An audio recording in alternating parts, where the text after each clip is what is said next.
Part of the Interruption, I'm Chris Gehrz. Sam, today is your 14th wedding anniversary. What have you got planned? That's today? I'll be right back.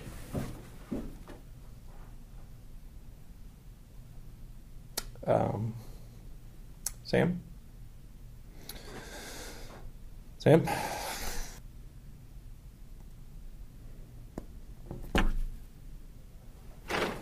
All right.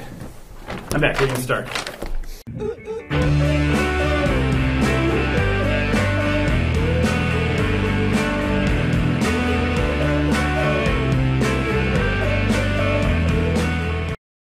Welcome to PTI, boys and girls. Chris, we are in our first webisode right at the beginning of online CWC. So let's just dive right into this. What is CWC? What is this course all about? Well, I think the first thing to stress is the 30th anniversary of this class. And so as a historian, I've been digging a little bit into the history of CWC. And so what strikes me looking back to the pre-CWC days of Bethel is you had a kind of like world civ or Western civ, or you had to do a little history in the gen ed curriculum, whatever your major was, but it wasn't connected to anything. And so what really launched CWC was the notion of you want a foundation or a stepping stone. It gives a little bit of cultural literacy. So you can kind of, if I'm teaching a third-year course, people know who Augustine is. People know who Thomas Aquinas or Luther or John Locke or Mary Wollstonecraft. I can kind of assume that foundation. But it also launches what I think is a really important and difficult skill, which is to be able to understand where you come from. You know, a sense of individual identity, but also communal identity. So as a Christian, where you come from, and as someone living in a contemporary Western society, what is this built on? And then to do the really hard work of being able to be part of that, but also at some level to step outside of it and to evaluate it and critique it and appreciate it all in the same breath, which is not an easy thing to do for anyone, but especially early in your college career, it's a really challenging task, but a really important one that a lot of other courses in gen ed are built on. So, I mean, you've taught this now a quarter century, 20 years. It's kind of crazy. Yeah. I mean, I think one of the big things for me is, is there's sort of this notion of finding your tradition in here. And I really think part of what we're doing here is that we're trying to recapture Christian memory, right? So the first film we're going to watch, we start with this essay from Martin Luther King Jr., his letter from a Birmingham jail. And King is somebody who's deeply tapped into the history of Christianity. Because regardless of your background, the fact that you're here at Bethel, I mean, your life has some connection to Christianity. That the story we're telling is in some ways a story which connects with yours, right? Mm-hmm. And we're standing in that stream of history. Now, the problem for a lot of us is that we may know figures from the Bible. We may know stories from the Old Testament and New Testament, but after the book of Acts, Christian history for a lot of us becomes a little blurry. We don't know what that is, and maybe, for a lot of us, there's this gap that starts with the book of Acts and maybe doesn't pick up until we get to the people with gray hair in our churches, right? And there's this 2,000 years of history that is a stream we're swimming in, but we may not be aware of that. Part of what we're doing in this course is we're trying to recapture that memory, right? Recapture those stories so we can sort of know where things come from, know where ideas come from, right? And know how Christians historically have wrestled with some of these big ideas, right? And that's because that's something King is doing. He's using this past to talk about real issues in his life. So that's kind of our model for what we're trying to build up in us as Christians and as students. Yeah, there's a reason we start with that, even though it's from the 20th century, which kind of goes beyond the time frame we study. I've really been taken the past year with the notion that Christianity is always a generation away from extinction. We'll talk about the Gothic Cathedral. We've gone to it, and it's this 1,000-year thing, and at the same time, that doesn't mean the church has survived just because a building has stood the test of time for 1,000 years. Or you've got all these artifacts, that there are still Lutheran churches, even if you don't know who Luther is. Christianity only survives if we keep passing on the story and the tradition and the memory, and that doesn't just happen automatically. And so part of this course is turning over at least some of that work to you, that if you choose to take up that calling to be part of the church, you need to be able to tell that story. And it's a rich one, it's a complicated one, and sometimes it's a really sad one, but it's still part of your story. So I think kind of outside of the curricular purposes, it's part of our calling to the church is to help pass on to that story to a new generation who's going to be the church for the coming years.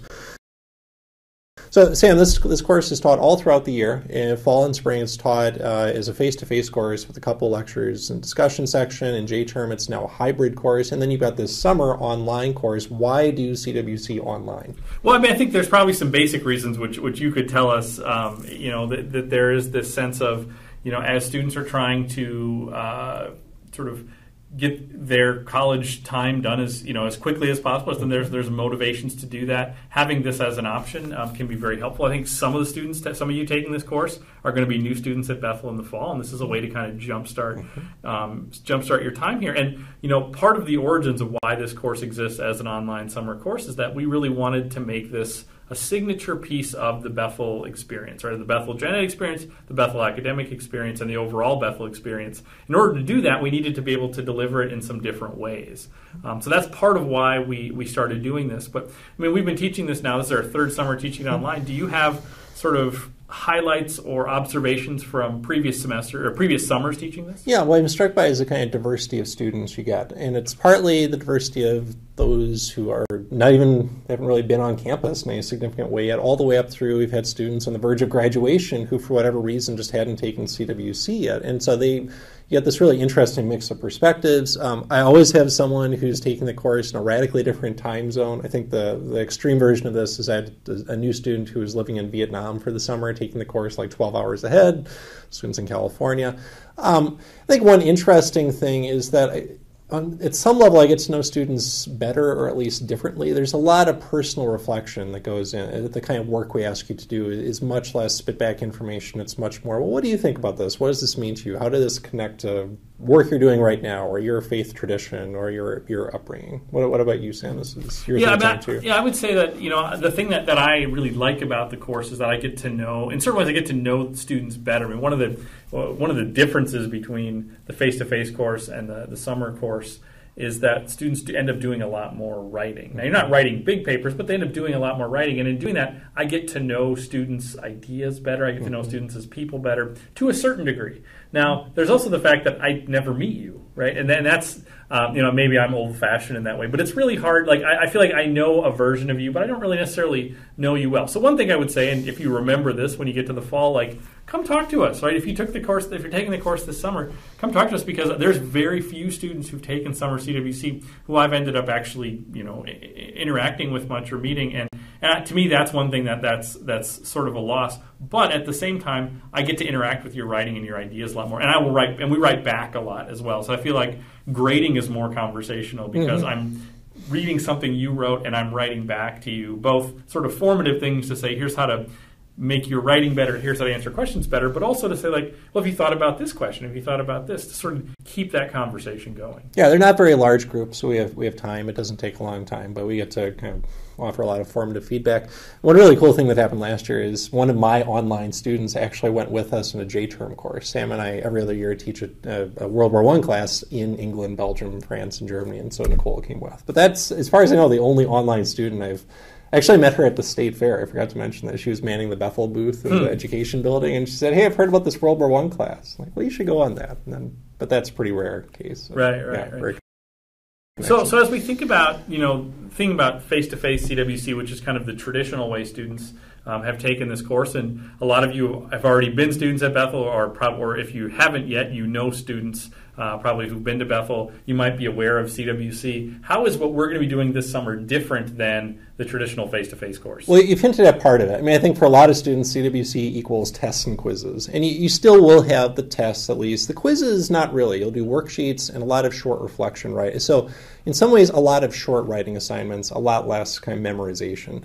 I think the big thing as we constructed the course is we didn't just want to record however many lectures, 20-some lectures that we do. And we thought they'd be uncreative, not probably all that engaging. It was just a nice challenge for us. Well, if you stripped out the lectures and the small groups that are at the core of CWC for almost 30 years, could you still do the course? And what we came up with would be 10 documentary films. They're kind of 30 to 40 minutes long, kind of Ken Burns in style with narration, primary source readings, and then talking heads, this kind of extended faculty of 20 Bethel professors from the arts, the humanities, the sciences, reflecting on historical moments, but often more big questions and helping us do the kind of framing work. To me, that's one of the real advantages. That's something you get taking this course that doesn't really happen in the face-to-face courses.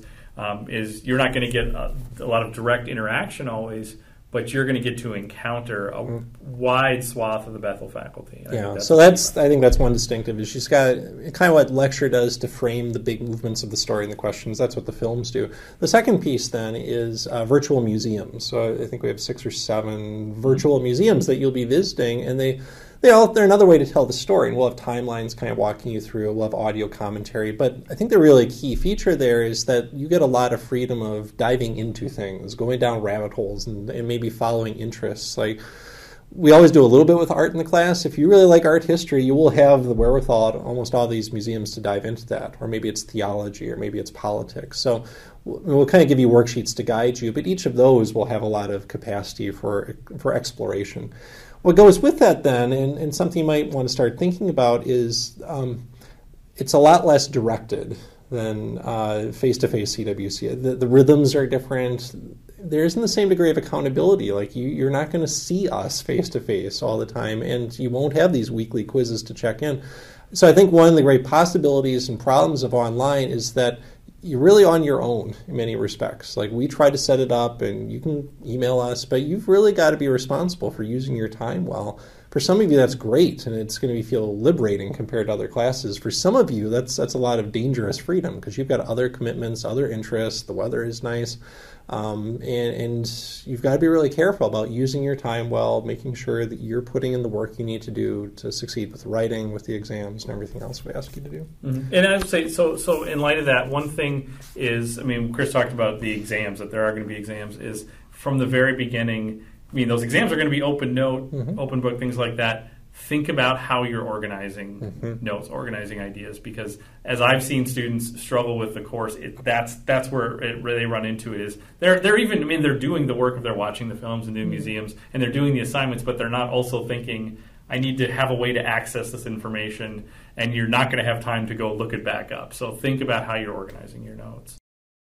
Okay, Sam, we've talked about museums, talked about films, we have readings that run through this just like in face-to-face. The other unique part of this course is we have the webisode that we do about once a week. Why do we do the webisodes? Well, I think, Chris talked a lot about, we were working on how do you deliver the same kind of content we do in the lecture. What we're doing in the webisodes is really, this is kind of the interactive piece. This is it's an attempt to approximate what small group is like. Now, one of the things you'll notice about this isn't just one person sitting in front of a camera talking at you, that it's a conversation. And Chris and I are going to be having conversations, but it's also not only a chance for you to watch Chris and I interact, because as exciting as that is, right? Really. We want you to be part of this as well. So one of the things that we're going to be encouraging you to do is, just like in small group where we would ask you, see what questions you have, is email us questions that you'd like us to talk about, right? If you're doing a reading or you're encountering a question in a film and you're like, I'd like to know more about that, or I'd like to hear that expanded more, email us and we'll make that part of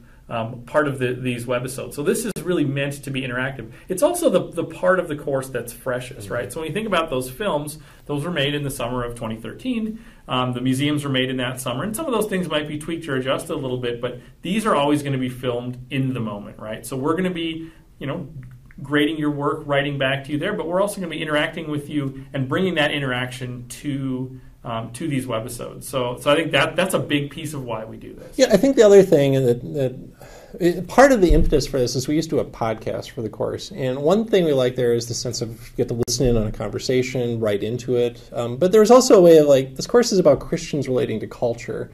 And so one thing we did with the old podcast is a lot of riffing on pop culture, sports, media, things like that. And to a certain extent, we'll be doing that here as well, and usually, hopefully, in slightly less than serious ways too. But it's a way to underscore that this is not just about something buried in the past. It is happening today, and Christians are still interacting with culture. So that might be another line of inquiry. It might be another thing, like there's something in the news you want us to talk about. Please feel free. And we'll try to remember to prompt you with ideas or reminders to send.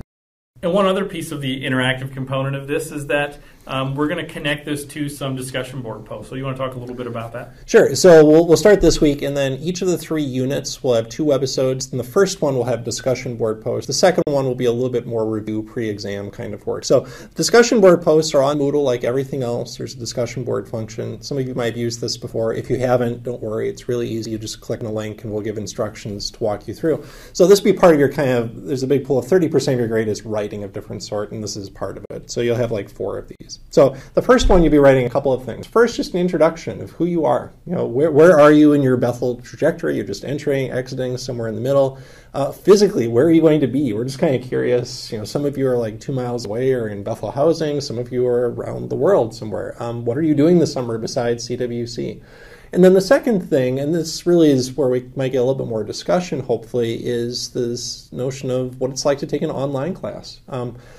Is this your first online class? Have you done a lot of this, either through experience or anticipation? What are the differences between online and face-to-face education? What are you excited about, hopeful for? What are you nervous about, concerned about? So it's partly to get you to do a little reflection, a little self-assessment before you launch into online, and then to share that with others. Right, and when we read those, we try to respond to your posts, and really encourage you to do that as well, because especially this is a moment at the beginning to really get to know who the other people in the course are. You're going to interact a lot with, Chris and I interacting with you, but if we could find ways for you guys to interact as well, I think that's a really valuable thing. Yeah, and that's the hardest part of any online course, I think anyone would say. And we probably don't push that as hard as some others, but we do want the sense if you're not off in an island by yourself, you are doing this in concert with other students of all different kind of interests and levels too.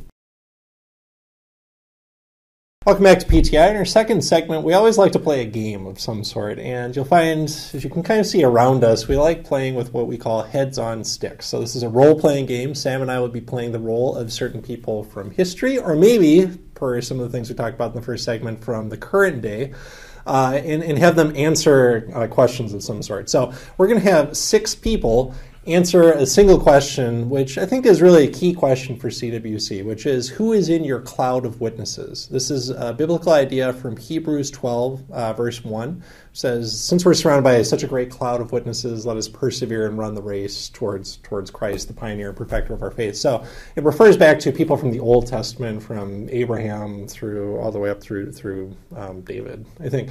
But one of the notions of the course is we're adding to your cloud of witnesses, people who are telling the story to you, passing on the memory, who are convicting or challenging or inspiring you. So we're going to ask these people from past or present, who is in their cloud of witnesses. So Sam, I think you're going to go first. All right, Chris, who am I? Sam, you are action movie star Chris Pratt. My wife and I were at the movies last night. I think everyone was going to see your Chris Pratt's movie, Jurassic World, except for us. We saw Spy.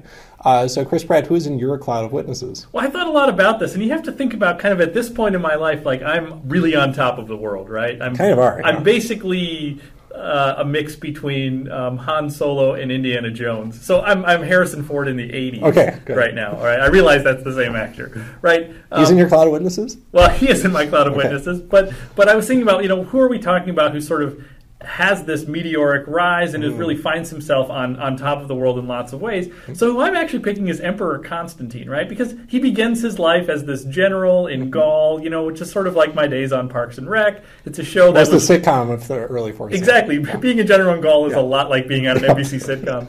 And, not a lot of people watched it. I did really good work, but not a lot of people watched it. And then I got my opportunity, and I sort of exploded. So I would call, these are things you're going to learn about in this course. I would call the Edict of Milan my Lego movie. Maybe the building of the city of Constantinople is my Guardians of the Galaxy, and the Council of Nicaea is my Jurassic World. So that's who I'm going to pick, Emperor Constantine. Wow. You have set the bar high, Chris Pratt. Okay, Sam, who am I? You are Golden State Warriors guard Steph Curry. Have I won the championship? You tell me. Well, by the time you watch this, it may be over. I think I have, but we'll see. So who is in my cloud of witnesses? Well, I'm tempted to say that a variety of Renaissance humanists are, because they believed in the idea of sprezzatura, this kind of effortlessness, and you're just gifted at everything. And I've been told, I'm a humble guy, but I've been told that I have this uncanny ability to hoist three-pointers from 26 feet, or this great ability to get to the basket and finish. But I'm also a humble guy, and I'm a committed Christian. And so I thought I'd pick a figure of faith. And I think that there are these Christians, especially early in the history of the church, who really are kind of athletes, right? They take seriously a sort of ability to train their bodies, to discipline themselves.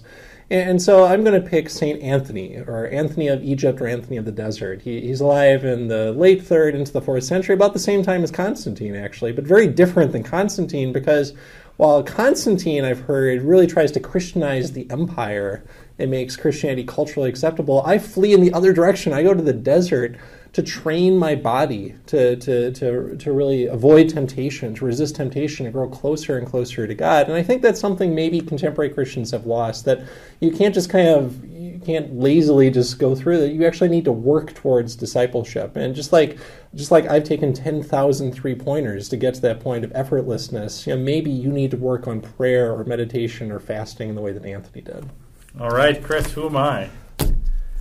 Sam, you are Elizabeth Moss, the actress, or perhaps Peggy Olson, the character from the now finished AMC series Mad Men, who Peggy/Elizabeth is in Year of Cloud Witnesses. Well, for one thing, students, I know a lot of students haven't watched Mad Men. It's on Netflix. Never works. You should watch it. You should watch it's it. Great. Like, you should do your CWC work, and then you should binge watch. That's right, and then you can email us about that as well. Yeah. But my character, Peggy Olson on Mad Men, right? I mean, she's living in a man's world in lots of ways, and is trying to sort of carve out a place for a woman in that world, right? And kind of stay firm to her convictions when there's a lot of cultural things around her, which are trying to push her in lots of directions that move her away from what she really values. So I'm going to pick Perpetua, who is a kind of the 3rd century rep here. That's right. Is a 3rd century Christian who's a martyr, right? Who dies for her faith, but stands up as both a Christian and a woman in Roman culture. And so I really resonate with her, and I think my character of Peggy Olson would resonate with a character like Perpetua. I'm sure it's built into some episode somewhere that we don't know. That's right. Matthew Weiner does a lot with Catholicism. There's a glancing right? reference somewhere, right? Yeah, sure. Okay, Sam, who am I? You are Bethel President Jay Barnes. Hey, everybody. I'll see you at Welcome Week, some of you later on. So my cloud of witnesses, well, when I first became president of Bethel University the 5th president, I believe, of Bethel University, I described myself as an evangelical with Anabaptist and Pietist leanings. And I think that you'll talk about both the Anabaptists and the Pietists in this version of CWC. So I think what that means, Anabaptist, a sense of not conforming to the culture. And there are different ways they do this. Some they're willing to endure physical persecution. Others, they just find ways to separate from the culture. And to take really seriously a life of discipleship, of commitment to Jesus in ways that might not be popular with the culture itself. And then Pietists, I think more and more about, thanks to some of the professors here, that this is really what shaped Bethel. And I think especially I resonate with the Pietist notion of an irenic spirit, or a peaceable spirit, that maybe too often in church history we've insisted on our view of a certain theological position as the only correct one, and we separate from everyone else, or we have actual conflict with them. And I think Pietism teaches kind of keeping the list of essentials to a minimum, and then finding ways to do mission, to do discipleship, to do formation, to have fellowship together, and to maintain peace and strive for peace as much as possible. And I think that spirit really does pervade Bethel at its best. All right.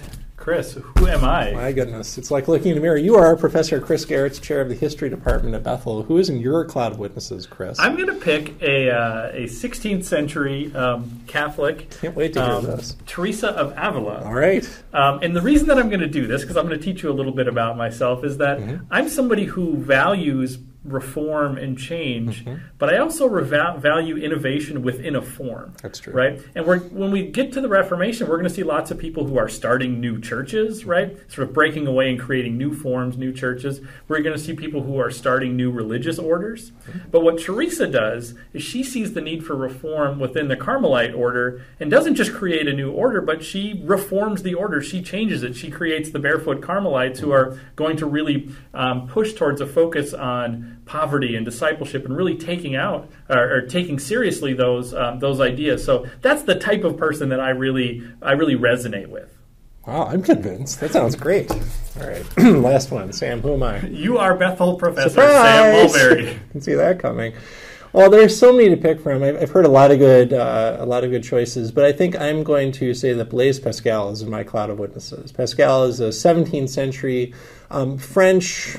Well, one reason I think I resonate is that I have a lot of different interests that don't necessarily seem to go well together. I actually started life at Bethel as a computer science major, and Pascal is one of the founders of computer science, and there's a language named after him to this day. But I soon found myself going in other directions. And I think Pascal really wasn't confined by conventional disciplinary categories. He does science, he helps invent hydraulic engineering, but he also does theology and devotional reflection. And I think his kind of pietistic Catholic sensibility resonates well with my own story of having grown up Roman Catholic, come to Bethel and encountered a kind of pietistic evangelicalism. And I really like Pascal's way of suggesting that we should resist all these either or choices of, it's either the head or the heart, or it's faith or reason. I tend to think there's a lot more overlap and a lot more balance there than we sometimes give those things credit for. So I'm going to go with Blaise Pascal.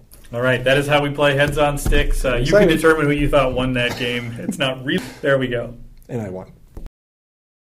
It's happy time, boys and girls. Happy birthday to my wife, Katie. This is actually for June 24th, which is kind of when the class starts. Sam, not to imply that I put off shopping or anything, but what's the best birthday gift you've got your wife and Britt? It's a tie between two things, and I'm really sorry to tell you what these two things are because they're pretty good. For probably her 29th or 30th birthday, we went to Disneyland. Can't do that. Which was pretty fun. And then for her last birthday, we went to Europe. So those are probably the two best gifts that I've given. I take it back. You win. Okay. All right. Happy anniversary. Henry VIII and Catherine of Aragon were crowned King and Queen of England on this day in 1509. Chris, you're kind of like a European historian. Kind of. Which film or TV series offers the best depiction of Henry, his wives, and or the English Reformation? Now, I have to say, I did watch the first series or season of Wolf Hall, which was a BBC series on PBS this past year, and I'm actually starting to read the book Wolf Hall that it's based on. I enjoyed it. It has a few historical misinterpretations, especially of its central characters. So I'm going to go with the old chestnut that we used to actually have students watch, which is A Man for All Season, based on Robert Bolt's play. I think we're going to recommend films this year as we go. I think that'd be great. We're not recommending that one yet. When we get to the English Reformation, that's one. We should. I mean, I think it's just Paul Scofield is one of the great actors of the 20th century, and just a really iconic performance as Sir Thomas More, or Saint Thomas. Saint always goes first, my friend. I mean, I think it's useful, especially if you did not grow up Catholic, or if you did. And he is a Catholic martyr in the midst of the English Reformation. He's not as pristine a figure as the movie makes him out to be, but he is a deeply principled figure who dies for his convictions. And I think that's pretty admirable, and the film brings those to life really, really well. So I recommend A Man for All Seasons. Happy trails to the academic year 2014-15. Sam, I think we're all ready to turn the page on this one. What's coming in 2015-16? What are you looking forward to? It's just going to be clear sailing. I think it's last year. Every year always feels really hard at the end. I think we're going to have a great year of 2015-16. I think I don't know. It's going to be great. I'm looking forward to it because I have a sabbatical after it's done. So I can throw myself into it and see how it goes. Chris, it's time for the big finish. Okay, so viewers, students/viewers, first of all, remember you do have a little homework coming out of this. Go to Moodle and complete your online discussion board assignment. Tell us who you are and do a little bit of reflection/discussion about what online learning is going to be like for you. And then otherwise, email. Sam, what can they email us? I would love to hear historical films you're interested in. They can be things which touch on things we cover in CWC, or just historical films that you really like. Chris and I are both people who are really into film, so I think I would love to hear that. Any questions you have as you're looking at the syllabus, questions about the course, concerns you have, I think that those are the big things that we want to hear, because we can address those, especially if we're getting lots of the same questions. We can address those on the next webisode as well. Okay, so we're looking forward to hearing from you. Thanks for watching our first webisode. I think it's a wrap. Say goodnight, Stacy. Good night.